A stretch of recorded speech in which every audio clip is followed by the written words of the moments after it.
Mike Yakavone, and to my right is Assistant Prosecutor Don Cantalamessa. Both of these individuals were instrumental in assisting the authorities in the investigation of this case, which resulted in this indictment today. In March 1992, Sharon Kedersky was reported missing by her two daughters who lived in Pembroke Pines, Florida. On April 8th of 1992, Austintown police discovered a partially clothed woman's body behind the flea market off Clarkins Drive.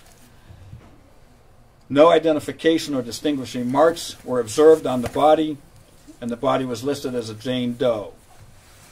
After conducting a forensic examination of the body, the Mahoning County Coroner's Office determined the cause of death as a homicide and sent items to the Ohio Bureau of Criminal Investigation and Identification for laboratory analysis. Although DNA was not available in 1992, BCI performed trace evidence and semen analysis on the evidence submitted.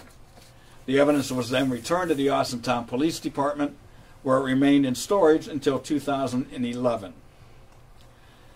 The National Missing and Unidentified Person System, commonly referred to as NAMUS, N-A-M-U-S, is a national information clearinghouse and resource center for missing, unidentified, and unclaimed person cases across the United States.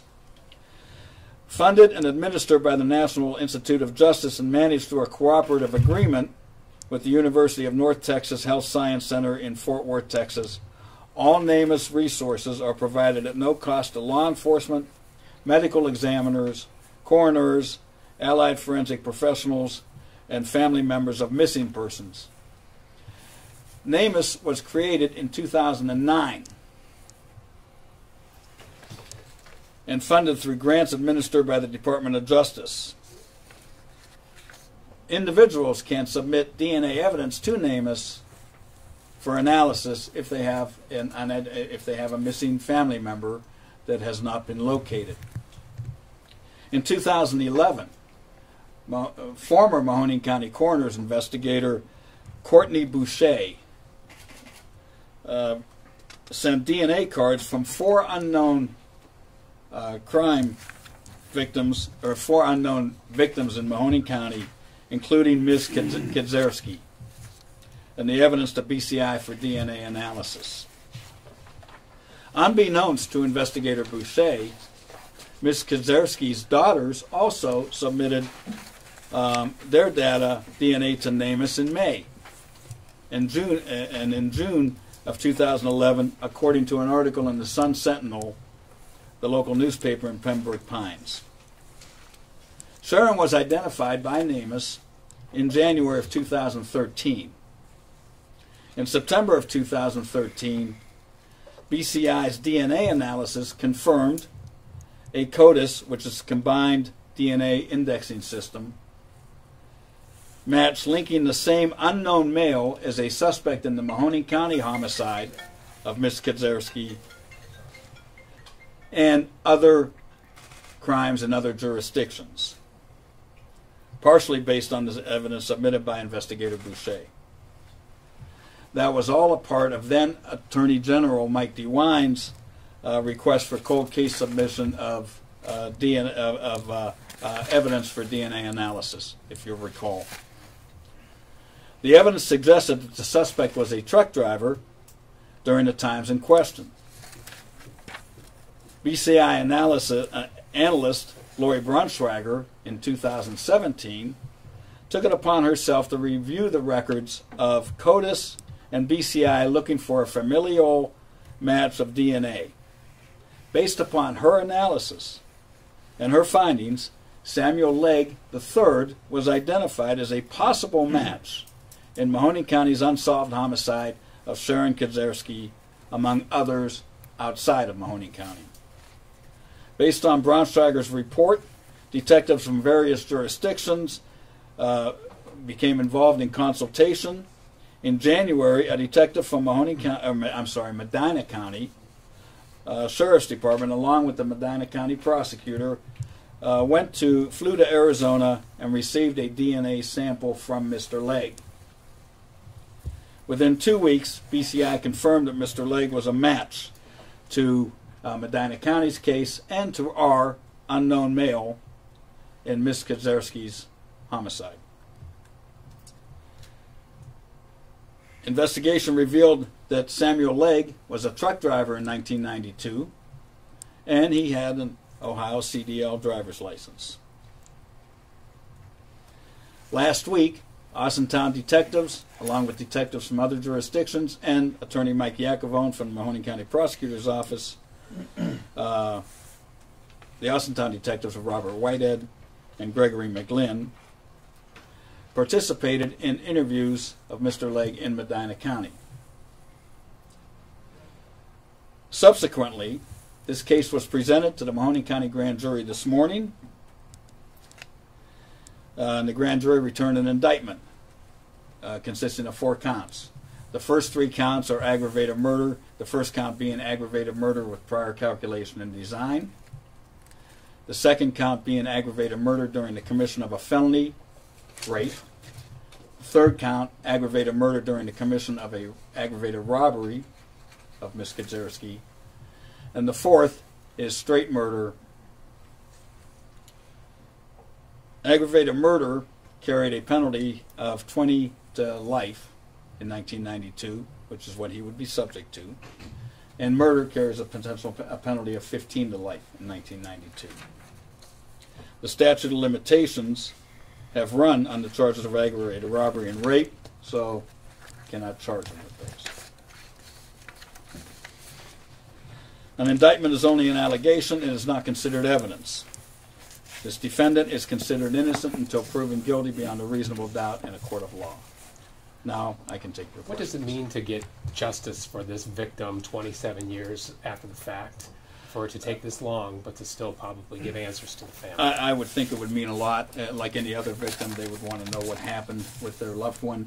Now we were able to contact one of the daughters this morning. The other one was unavailable, but I'm sure that her sister will inform her as to what's occurred. But for your office, for you guys to go after somebody, it's part of the rewarding features of this job, is to get justice for these victims and to see that they discover what happened with their loved ones. And I would wish we could do it in all cases. Mike, in the conversation that was had last week with Mr. Legg that you did he admit to any of this? Did he explain how he and the victim came to be together and what had happened that night? All I can say, Jerry, because we don't discuss evidence, all I can say is that based upon that those interviews that were conducted last week, evidence was presented to the grand jury. You can't say it was confession then. In due course, you will discover what the evidence is in due course. Could you at least say if they knew each other before this happened? As the case progresses, Michelle. Yes, Joe. Well, I'm probably going to get the same answer. But yes, you are. When I read the background on this case, it said they weren't sure if she was killed there or if she was killed somewhere else and left there, and they thought she might have been there for maybe 24 hours. Did we know that she was killed in Mahoning County? Like I said, based upon the interviews that were conducted, the case was presented to a Mahoning County grand jury, and an indictment was returned. Now, okay, Cleveland. Let me take this a different direction. And maybe you can't answer this either, and that's okay. But Dennis Hetzel, an individual apparently was earlier, some years ago, he was charged. Charged in this case. Can you talk at all about that? The limited knowledge I have of it, because he was charged in I think he was charged in 92 and released in 93. The evidence against him was obviously weak, and I think that the analysis by BCA ultimately cleared him. The semen or the evidence indicated it was different blood type or something along those lines, but it was exculpatory and it actually cleared him. Yeah, my understanding from reading on records is that it had to do with a bite. The strongest evidence was a bite. The defendants, apparently that this man has died. Okay, right. That yes. Man that was charged, yes. And apparently his ex-wife implicated him in this. And there was apparently some issue with the bite mark where he didn't. I guess he had lower dentures or didn't have the dentures, and there was somehow the bite mark actually seemed to match him. But again, like I said, the evidence obviously was weak, and he was ultimately cleared. And to its credit, my predecessor, to his credit, dismissed the charge in 1993 when the other exculpatory evidence actually cleared that man. But after he was already convicted? No. Okay. He sat Charged, but he was charged, arrested but not convicted. but never tried. And when the exculpatory evidence came in, the charge was actually dismissed by my predecessor. Okay. Can you say, again, unless this has to be read, how Sharon died? Mike? Blunt force trauma, Yeah. asphyxiation caused by the blunt force trauma. Essentially, she choked on her own blood from being beat about the face. So was she choked too, or just robbed or beaten? raped or beat her? And There is evidence of marks on her neck, but the cause of death was asphyxiation. So you believe she was beaten and choked? Not necessarily that was the cause, but you believe those things Well, we happened. believe that she was beaten and potentially choked. And for the charges, she was raped. Yes. Yes. of the other 3 cases that Courtney submitted in 11, is there a thought that this guy is related to any of them? No. Or this is the only This one? is the only one from Mahoning County that this one's related to. And Courtney Boucher, to her credit, she did a good job in sending this to NamUs, and I'm glad she did. She's now a police officer in South Carolina, North Carolina? Nashville. In Nashville, Tennessee. So we lost a good coroner's investigator to the Nashville, Tennessee Police Department. What do you think if this guy is capable of doing what he's accused of, 1 rape and 4 murders, and who knows if there's others out there, about somebody capable of doing this? I think that that person should be segregated from society for the rest of his life. But my opinions don't really matter. Is it fair to consider Legg a serial killer rapist? Given that there are at least 4 cases in Ohio, or 5 cases in Ohio that they believe he's connected. I would prefer to reserve judgment on that until this man's been convicted. If they're been convicted of all of his transgressions. So is he, has he been arrested then? He is arrested. He is in custody in Medina County. He is charged with rape in Medina County. The statute of limitations has not run on that because it was 25 years, and the rape occurred in '97, I believe. So he will be. We'll file the appropriate paperwork to have him transported down here to Mahoning County for arraignment. Then he'll probably be held back in Medina County because their indictment occurred first, and we're going to sort all of that out as time goes on. And it depends on what judge we get as to how quickly, as you know, Joe, how quickly we try this case. Why do you think he At this killed point, Sharon? when he'll come What's back? what kind of motive, or what's the reason? I don't know. I can't get into somebody of this man's nature. I can't get into his head. Yes. For Mike, if you can, what was it like talking to this guy? I didn't personally talk to him. That was done by Detective White and Detective McGlynn. It was like NCIS where they have the mirror. He was able to observe. I got to watch through He a got to watch. closed circuit. And What was when it he like? might be brought back, or that still has to be determined? That would have to be determined. I'm hoping to bring him back, in the normal time for arraignment, which is 2 weeks. But we'll see. I'm sure that you guys will become aware of it. Somebody will notify you as to when he's going to be arraigned, so you can come down and observe it. But she was last seen in Florida, is that correct? When be last seen alive in Florida? Yeah. And that As says far as we- 1983, but I think it's actually 1989. Yes, She was last Yeah. seen. correct.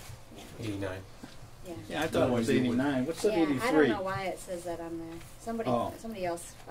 No idea that you Type can that out. say what she was doing here if her family was in Florida. Who knows? People travel, and I don't think we were able to find out why. And if we were, it would have to come from the daughters, and that's referred to. Well, Legg was a truck driver. Yes.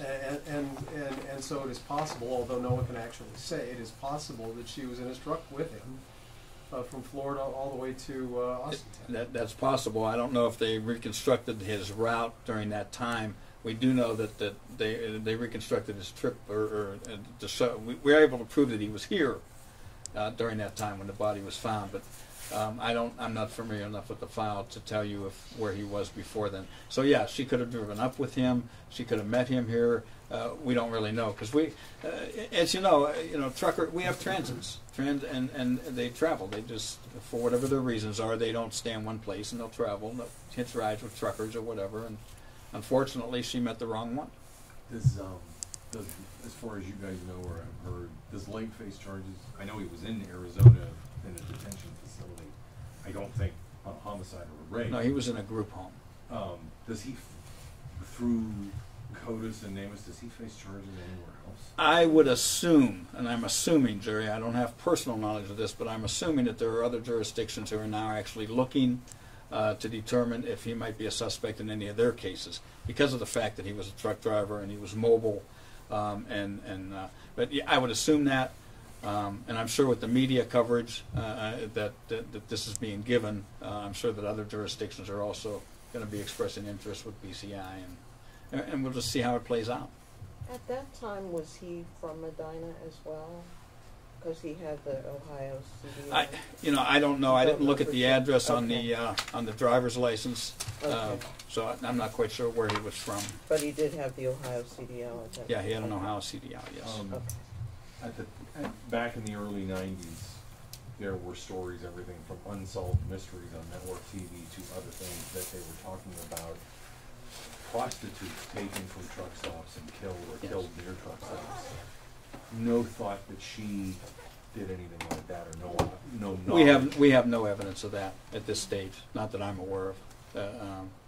So I'm not going to. Okay. Yeah, I don't believe that would be the case.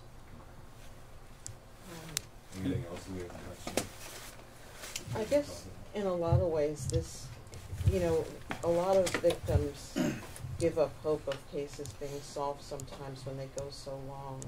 Do you want to remind people that you should never give up hope because sometimes it's just hard, trying to put things together, and with DNA now and all the different things. Well, and this is why I kind of highlighted NAMUS so that the media can actually publish that, because they accept submissions of DNA from people, and it's free. And they obviously were instrumental in identifying Sharon to us so that we could find out who she was. So I was going to say, does Courtney get, I guess, some credit? I mean, everybody, this was a team thing, team effort, but had Courtney not submitted these 4 things, you might not have this information to have been analyzed and linked with him. Well, that could, or would have been delayed, because remember the daughters also submitted this to NAMUS. They had found out about NAMUS, and they have a website that you, if you Google it. Oh, absolutely. Well, it assists with the identification of this victim, and crimes are hard to solve when we don't know the victim, unless somebody actually, the arrest is made immediately afterwards and somebody witnesses. But the first thing we try to do is identify the victim, because most of the time, the victim, just the identity of the victim, can give us a lot of leads, and so we're looking. In this case, that wouldn't happen, but in most cases they are. So it's essential to identify the victim, and I encourage any family members who have lost, who have loved ones who have disappeared, to submit this evidence to NAMUS, NAMUS, and it can be Googled. They have a website and the address, and you can submit it to them, and it's free. It's funded by the Department of Justice. Yeah, it's my understanding that Sharon's body was actually cremated, but samples of her DNA, fortunately, were preserved. Well, yes. And the Austintown police did an excellent job of preserving the evidence, as did the Mahoning County coroner. Because remember, the coroner is the one who basically performs the rape kit, which gets the hair and the semen samples and any other fluids, saliva, or what have you, in the examination of the body. For basically presenting evidence of the rape. So no, everybody was very professional on this, and the other agencies involved. Everybody's been working together in this particular case, and I'm very pleased with the way the investigators and the police departments have worked on this case. Anything else, guys? Jerry? Thank you. Michelle? All right. Okay. Thank you very much, you guys from Cleveland. Have a safe drive back, and FMJ, you have a safe walk back.